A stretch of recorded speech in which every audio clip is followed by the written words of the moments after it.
Padre, gracias por este día, por esta preciosa tarde. Gracias por la vida.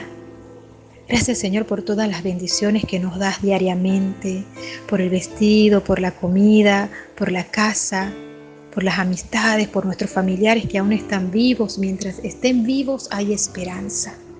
Gracias, Señor, por el ministerio donde nos has sembrado. Ha sido con propósito, Señor, para que demos fruto. Gracias, Padre. Gracias por cada oportunidad, gracias por cada bendición, gracias por cada problema, Señor, porque hemos entendido que si tú lo has permitido, ha sido con propósito para formar nuestro carácter en Cristo Jesús.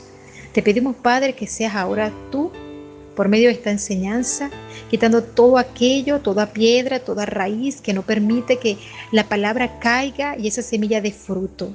Que seas tú, Señor, consumiéndola con tu fuego consumidor, Padre de la gloria. Y que esta palabra hoy caiga. Y declaramos, Padre, que esta semilla da fruto al 100%. Que estamos prestos, Señor, a toda acechanza de Satanás. Que veremos el mundo de las tinieblas, el mundo espiritual, que es tan fuerte o más fuerte que el mundo físico que vemos. Para que estemos prestos y revestidos, Señor, con esa armadura que tú nos has dejado por medio de la palabra, de tu palabra, Señor. Gracias, Padre, porque sé que tú obrarás en cada corazón que oiga esta enseñanza. A ti sea toda la gloria, honra, alabanza y honor. Amén, amén y amén. Bendiciones, amados hermanos. Dios les continúe bendiciendo rica, grande y poderosamente. Un jueves más, un jueves de enseñanza, un jueves de bendición. Espero ya en este momento tenga, como siempre, sus elementos preparados.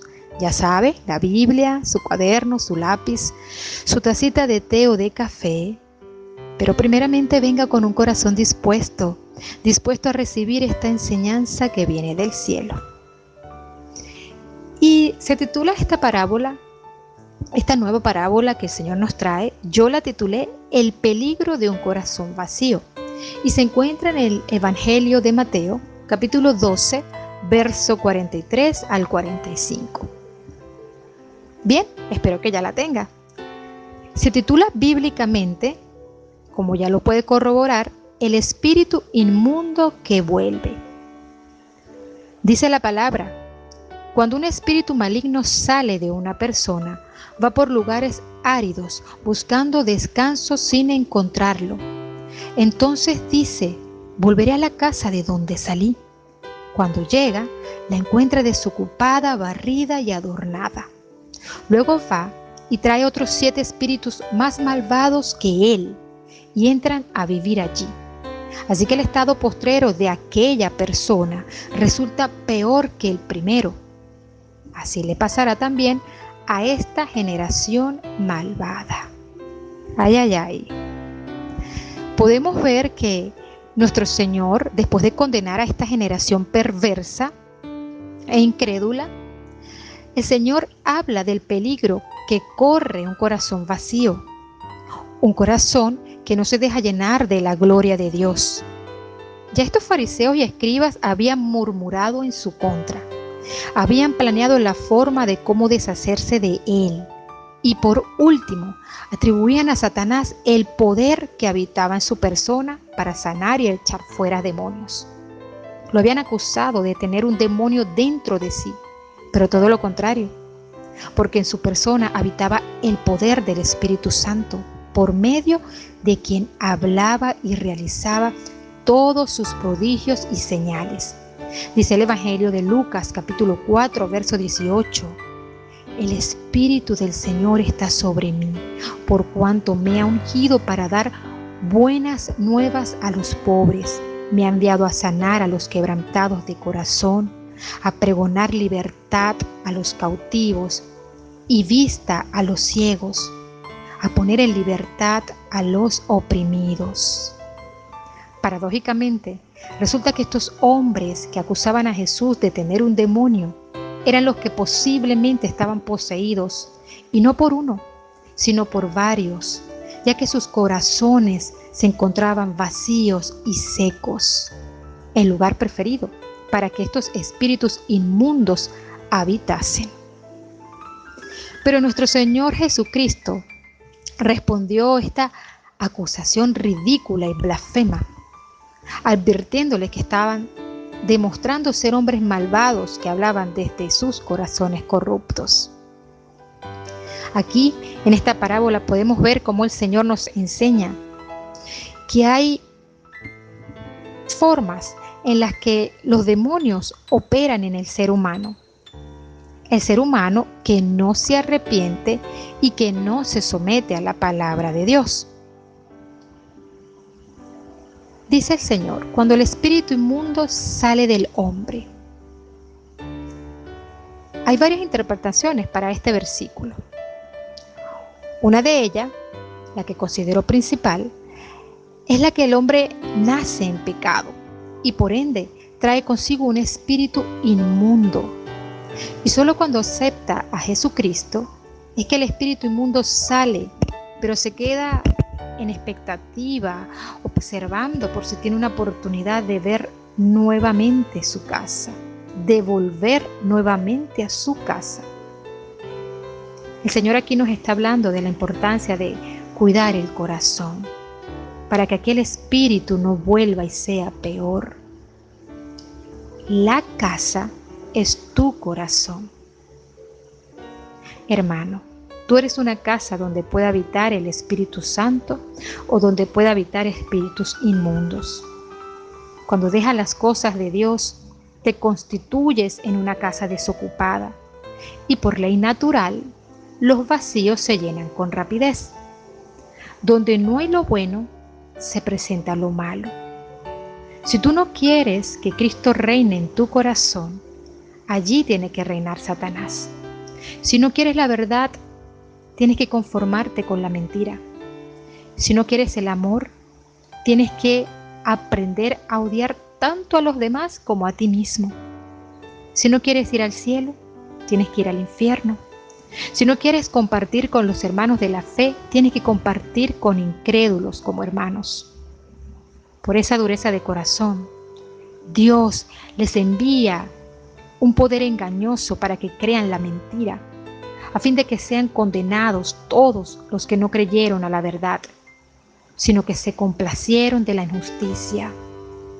Segunda de Tesalonicenses, capítulo 2, verso 11-12.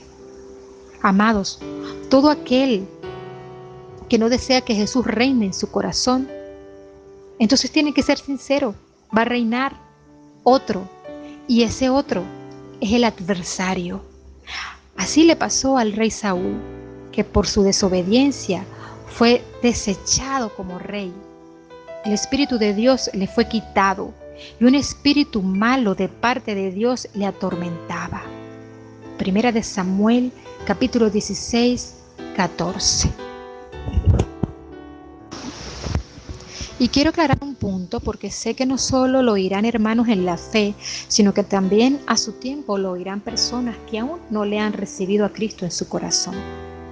La expresión espíritu inmundo hace referencia a un ángel caído, seguidor de Satanás. Es un ángel moralmente sucio, lujurioso y maligno. Podemos corroborar en el libro de los Hechos, capítulo 5, verso 16, y en Hechos, capítulo 8, verso 7, de personas que Jesús liberó de espíritus inmundos. Estos seres pueden morar en el cuerpo humano porque su misma naturaleza de espíritu es incorpórea y por lo tanto no están limitados por las leyes de la física. En un solo cuerpo pueden habitar miles de demonios. Lo podemos corroborar en el Evangelio de Marcos, capítulo 5, verso 9. Una legión era, en los tiempos de nuestro Señor, un ejército completo de infantería y caballería de hasta 5 o 6 mil hombres. Se da el ejemplo del endemoniado de Gadareno. Y ciertamente, ellos pueden salir del cuerpo de una persona cuando el poder del Espíritu de Dios los echa fuera. Amén. Sigue diciendo el Señor, anda por lugares secos buscando reposo y no lo halla. Los lugares secos representan territorios desérticos, asolados, arruinados, donde abunda la maldad.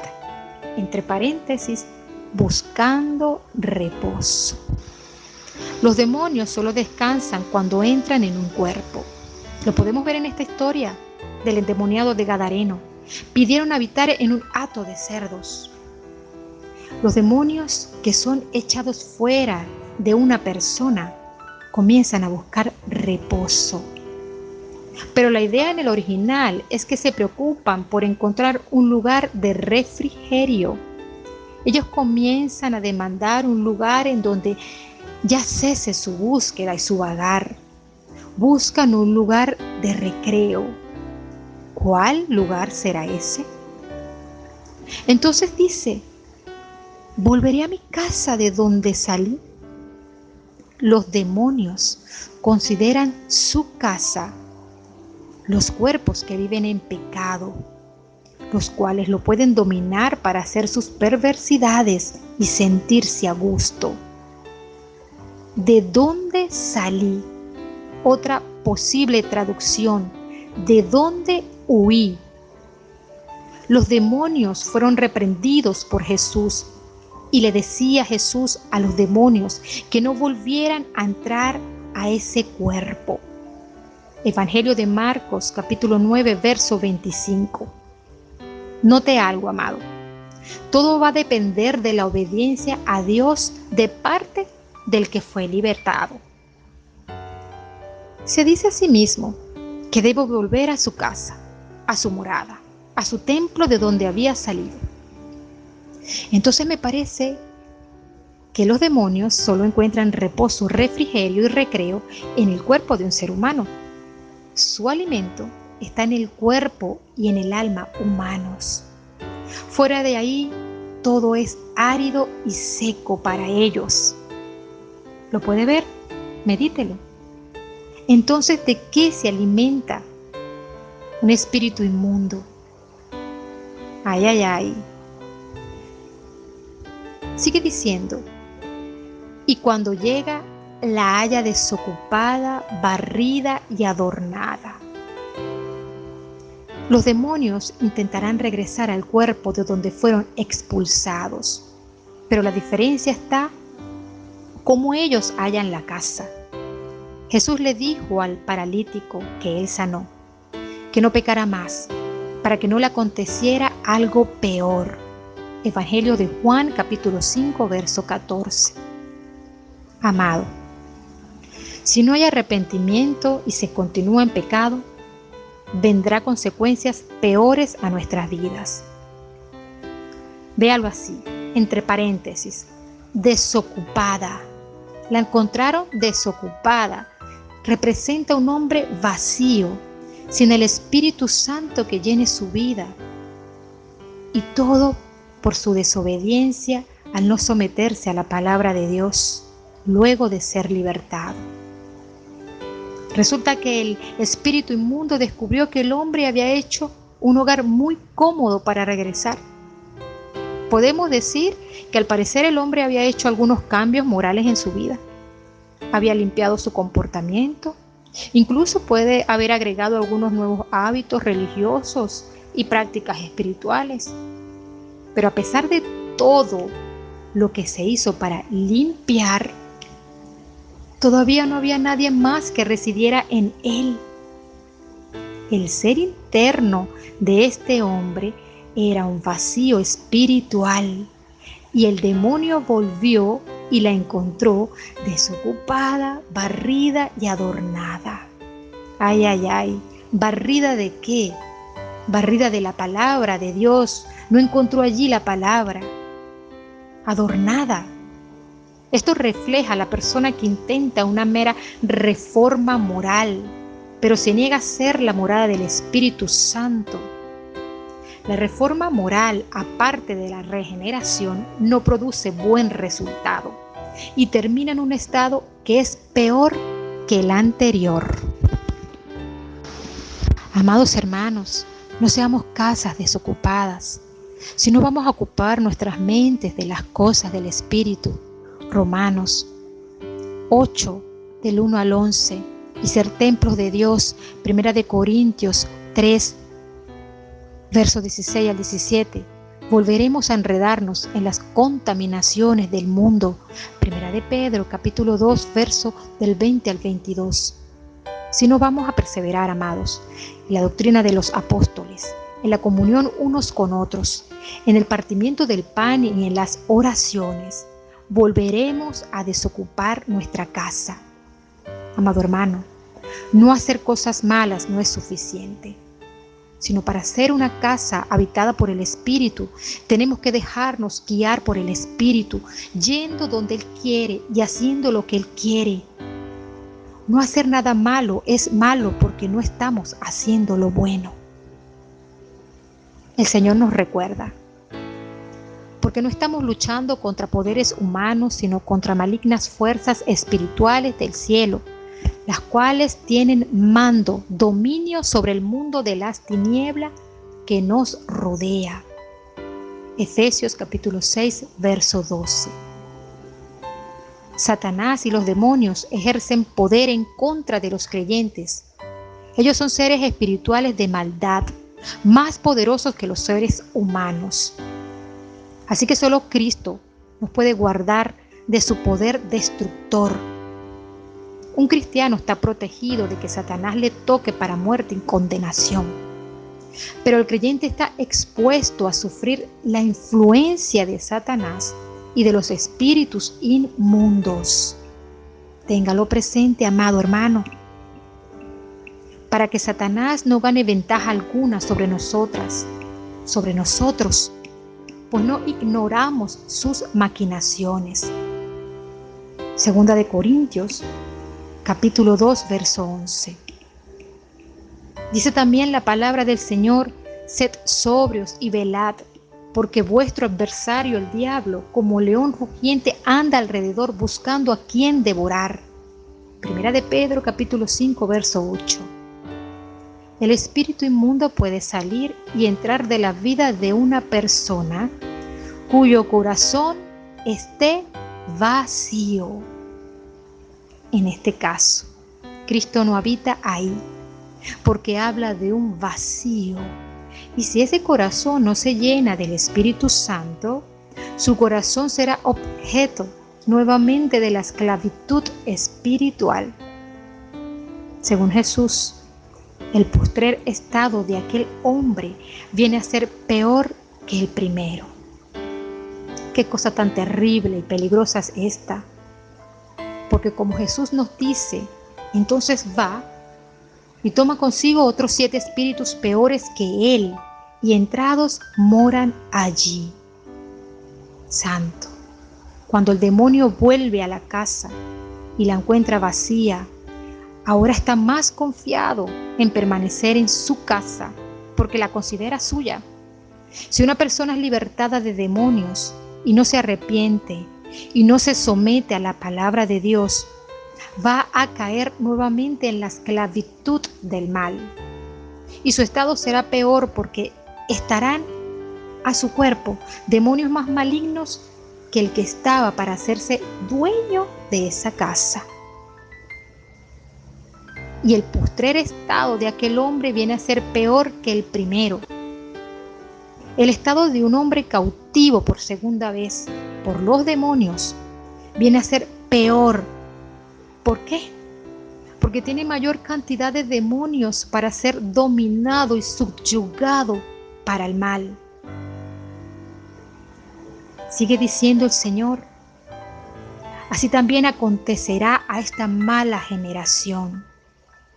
La generación mala está representada en la nación de Israel, en los líderes religiosos, como eran los escribas, fariseos y toda persona pecadora, los cuales llevaban una vida vacía, religiosa, sin Dios en sus corazones. Evangelio de Mateo, capítulo 12, verso 39.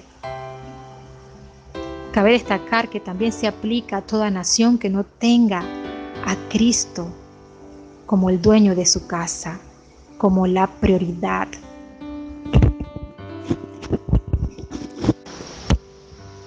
Y muchas veces tomamos esta enseñanza solo para aquellos que un día aceptaron a Cristo y luego se apartaron. O sí, a ellos son los que les vienen los 7 espíritus peores, a ellos son los que les viene el peor estado. Ahora bien, ¿qué pasa con aquel que va a la iglesia pero no permite que su corazón sea regenerado? Seguidores de lejos, como segundo escenario, se les llama. Así que aquel espíritu regresa a un corazón que no ha sido regenerado. Amado, si en ese corazón no hay lugar para Cristo, entre paréntesis, para que el Señor haga su voluntad, porque le voy a aclarar que Él es el dueño legítimo de nuestra casa, sí o sí, Él fue quien nos creó y sopló de su espíritu dentro de nosotros. Si Cristo no es el dueño y Señor de nuestro corazón, ese lugar llamado casa se asemeja a un lugar seco espiritualmente. Y le recuerdo que los lugares áridos o desérticos significan, en este contexto, una vida espiritualmente esclavizada por espíritus inmundos. Yo no conozco los verdaderos nombres de esos espíritus inmundos o aquellos peores que él. Pero realizando esta enseñanza, el Señor me traía de actitudes que comúnmente vemos en personas, cristianas y no cristianas. Y yo puedo decirle a esto, influenciados por espíritus inmundos. Cosas que aborrece el Señor, como la lengua mentirosa, los ojos altivos, pensamientos inicuos, el que es arrogante, el que maquina en su corazón, el testigo falso que habla mentiras, el orgulloso, el falto de perdón, impureza, bajas pasiones, fornicación, adulterio, malos deseos, el que siembra discordia entre hermanos. Ahora voy a nombrar los que creemos que no son, pero son porque no le agrada tampoco a Dios, el que vive en tristeza, depresión, con actitud de derrota, todo es negativo, todo lo ve mal, mírame y no me toque, y toda conducta que no esté de acuerdo a lo que Dios le agrada. Yo le pregunto, ¿cree usted que eso es parte natural del hombre? ¿No cree usted que son conductas influenciadas por espíritus inmundos?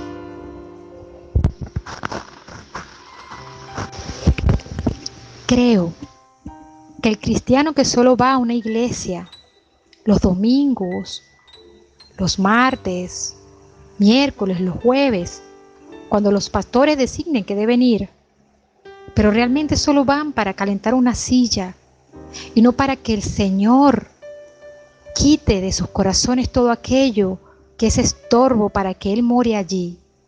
Creo que esos cristianos pueden ser influenciados por espíritus inmundos para que vivan sometidos y subyugados a una vida de tristeza, deplorable, a una vida sin fruto, sin propósito. Eso yo lo creo, porque un cristiano que realmente está lleno del Espíritu de Dios es un cristiano que vive con gozo, con alegría, sin importar la circunstancia, el problema que pueda tener en ese momento o lo que pueda acontecer más adelante. Es un cristiano que vive esperanzado, que vive por fe, que vive creyendo que si viene la prueba, el Señor ya tiene la respuesta para su salida, que todo pasa con un propósito y vive contento, lleno de gozo. Pregunto, ¿es el corazón de un creyente genuino la casa de espíritus inmundos? Bíblicamente no puede ser, pero de un creyente genuino. Y sigo diciendo, y Satanás y sus demonios, habiendo librado una fuerte batalla en la mente de aquella persona, decide que traerá refuerzos y destruirá la vida de aquella persona con una dosis mayor de maldad. Por eso, amado, estas personas que son simpatizantes del Evangelio, pero no comprometidas para restaurar su corazón, se ven cada año en la misma condición, sin frutos del Espíritu de Dios.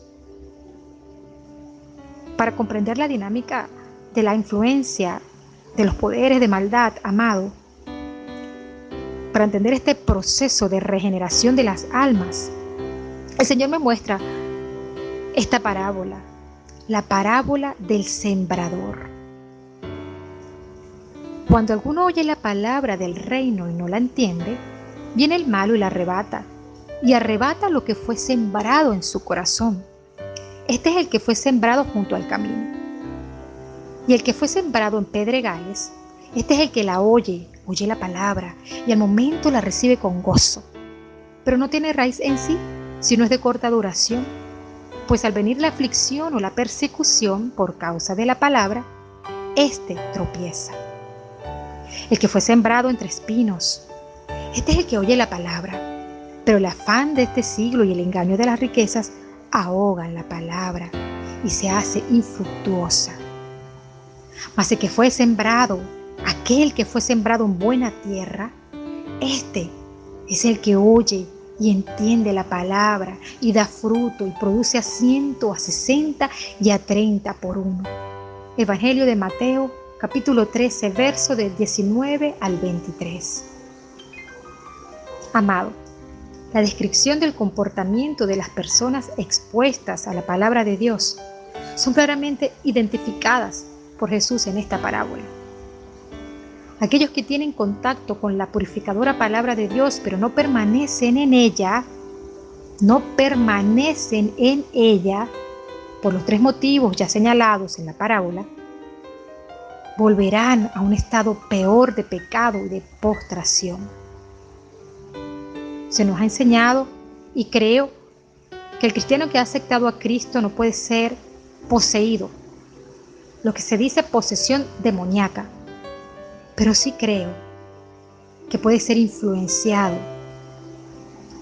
por espíritus inmundos para llevar una vida de corrupción, una vida que no permite que el Espíritu Santo more en su corazón, y por tal su actitud siempre será la misma y su vida nunca tendrá fruto ni propósito eterno. Es importante que como creyentes tengamos claro que hay una diferencia entre estos dos conceptos. La posesión es como aquel ejemplo del endemoniado de Gadareno. Pero también está la influencia de espíritus inmundos. Y no debemos ser ciegos ante ella. Debemos reconocer que muchas veces hay actitudes en nosotros, en muchos cristianos, que no le dejan avanzar. Pero debe aceptar y llegarse a Cristo para que Cristo le liberte y apartarse de todo pecado, para que así la palabra de Dios haga limpieza en su corazón y pueda morar el Espíritu de Dios. Toda la humanidad y la creación cayó bajo la maldición de pecado. Y esta es la evidencia más clara de la influencia de Satanás. Lo podemos encontrar en el libro de Génesis capítulo 3. Pero también podemos reconocer que los espíritus de maldad están en guerra constante contra Dios y sus hijos. Lo podemos encontrar en el libro de Efesios capítulo 6, verso 12. Compartimos el espíritu maligno, ese espíritu inmundo, cuando devolvemos mal por mal, porque esa conducta, esa actitud les da satisfacción, le da descanso al escucharlo. Al espíritu maligno le da aliento. Dice, encuentra un nuevo hogar dentro de nosotros, de cualquier individuo, cuando realmente no hace intimidad con el Señor y se involucra en la maldad. Esta parábola es de gran advertencia para aquellos que piensan que simplemente pueden limpiar su conducta, evitando una relación profunda y personal con nuestro Señor Jesucristo. No nos conformemos con aceptarlo, solamente como nuestro Señor y Salvador. Debemos permitir que en nuestra vida haya una verdadera conversión. Que nuestro corazón sea habitación del Espíritu Santo. Que nuestra casa no sea barrida de la palabra de Dios, sino todo lo contrario. Si la palabra de Dios no se encuentra dentro del corazón del hombre, entonces esta casa está barrida. Porque Él no está recordando hacer la palabra, hacer la voluntad de Dios. La luz se apaga en ese corazón. Entonces en él habita la oscuridad. Amados, no permitamos que la lámpara se extinga, porque donde no hay luz hay oscuridad. Entonces esos espíritus inmundos verán y vendrán y habitarán esa casa. Recordemos, donde está la luz, las tinieblas tienen que huir. Amén. Así que vamos a darle luz a esas áreas de nuestro corazón, llenándolo de obediencia, escuchando la palabra de Dios, creyéndole, obedeciéndole y esperándole con gran gozo. Gracias, Dios. Gracias, Padre, por esta enseñanza. Gracias, Señor, porque sé que has abierto los oídos espirituales. Porque sé que, como dice tu palabra, el velo se ha roto. Y sé que a muchos, Señor, les será revelado a tu verdad. Y estaremos conscientes de aquellas aptitudes que no te agradan, porque son influencias de aquellos espíritus inmundos que no nos quieren ver crecer y dar fruto del Espíritu de Dios. Padre, gracias. Gracias, Señor, porque sabemos que solo tú nos das la libertad.